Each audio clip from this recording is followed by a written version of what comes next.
जब पानी बढ़ेगा तब आएगा, फोटो ले लेगा, चला जाएगा। जिला प्रशासन मुर्दाबाद। किशनगंज समेत सीमांचल और कोशी क्षेत्र में रहने वाले लोग हर साल बाढ़ की त्रासदी झेलते हैं। तमाम दावों के बावजूद तमाम व्यवस्थाएं और उम्मीदें हर साल ध्वस्त हो जाती हैं। किशनगंज का एक ऐसा गांव जहां के खुशहाल किसान आज सरकार की उदासीनता के चलते मजदूरी करने को मजबूर हैं। जगह जमीन नहीं है हम लोग का। क्या हुआ, कहाँ गया? सब कट के गिर गया नदी में। ये गांव है किशनगंज जिले के कोचाधामन प्रखंड स्थित बगलबाड़ी गांव।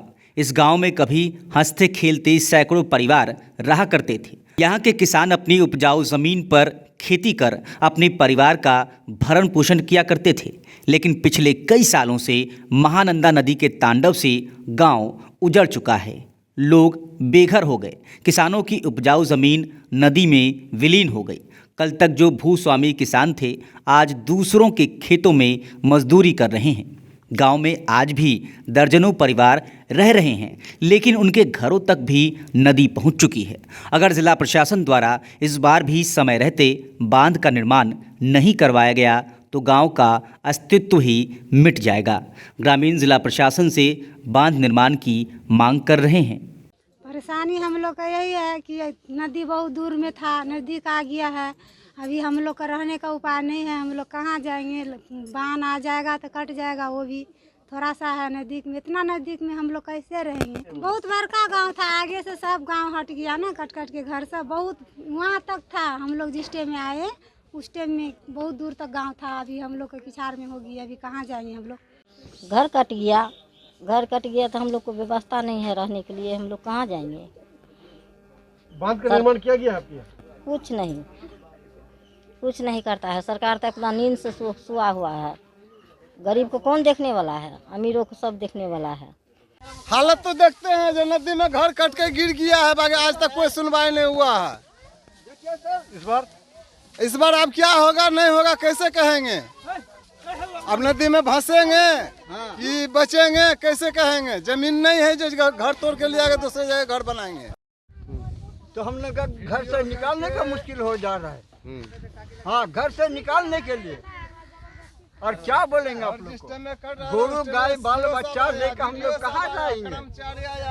होगा वो होगा, बाल बच्चा लेकर के कहाँ चले जाते हैं? कहाँ जाते हैं रोड पर। आज तक कुछ रोड पर जाते हैं तो गाड़ी चलता है, क्या चलता है, आदमी मरता है।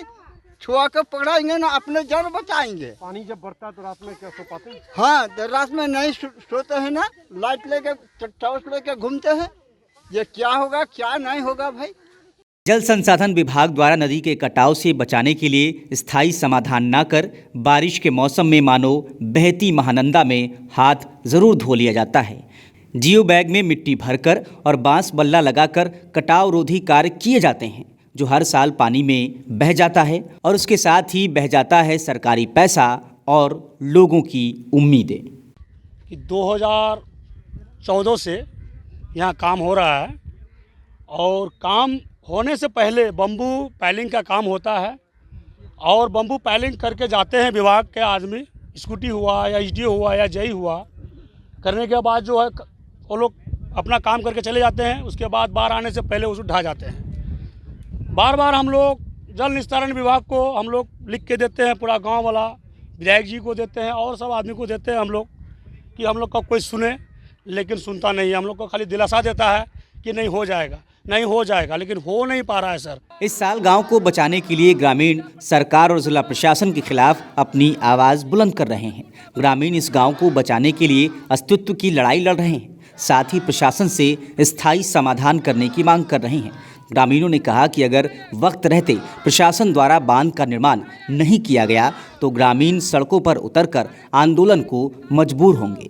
आगे हम लोगों ने ये रणनीति तय की है कि अगर इस बार अगर बाढ़ में किसी भी प्रकार का घर तबाह होता है या फिर ज़मीन नदी में विलीन होती है, क्योंकि कुछ घर बचा हुआ है, तो ऐसे में हम लोग डीएम साहब को मेमोरेंडम देंगे और एक अल्टीमेटम दे करके अगर पक्की बांध का काम नहीं हुआ तो हम लोग सड़क जाम करने का काम करेंगे और एक बहुत बड़ा विशाल आंदोलन करेंगे इसको लेकर।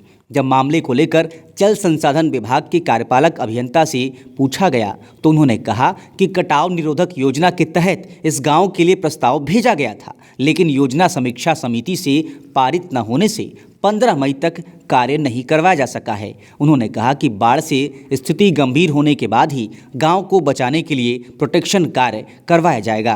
बगलबाड़ी के लिए हम लोग कटाव निरोधक योजना के तहत अपना प्रस्ताव भेजे हुए थे, जो कि तकनीकी सलाहकार समिति से अनुशंसित भी था, लेकिन योजना समीक्षा समिति से पारित नहीं होने के कारण इस कटाव निरोधक कार्य को हम लोग जो है अभी जो इसका पीरियड था 15 मई तक या उससे पूर्व तक जो है हम लोग वहाँ नहीं करा सके, कोई टेंडर नहीं कर सके। इसके लिए किशनगंज के जिला पदाधिकारी महोदय भी बगलबाड़ी और मझोक में पड़ता है जो है बलिया डांगा, उसके लिए अलग से भी जो है लिखे हुए थे विभाग में, परंतु वह योजना जो है अंतिम क्षण तक भी जो है अप्रूव नहीं हो सकी, जिसके चलते हम लोग काम नहीं करा सके। खैर, जो अब बाढ़ की अवधि जो प्रारंभ होने जा रही है, दोनों जगह हम अपने अधीनस्थ अभियंताओं को, कनीय अभियंता, सहायक अभियंता को भेज करके स्थल की जांच करवाए हैं, और जैसे स्थिति कुछ गंभीर बनती है तो हम वहां पर जो है तुरंत हम प्रोटेक्शन वर्क करवाएंगे। सरकार और प्रशासन की उदासीनता के चलते आज बगलबाड़ी गांव के लोग बदहाली की जिंदगी जीने को मजबूर हैं। कल तक जो भूस्वामी किसान थे, आज उनकी ज़मीन नदी में समा चुकी है और वो मजदूरी करने को मजबूर हैं। अगर वक्त रहते सरकार इस गांव पर ध्यान नहीं देती है तो इस साल इस गांव में बचे 2 दर्जन से अधिक परिवार भी खुले आसमान के नीचे आ जाएंगे।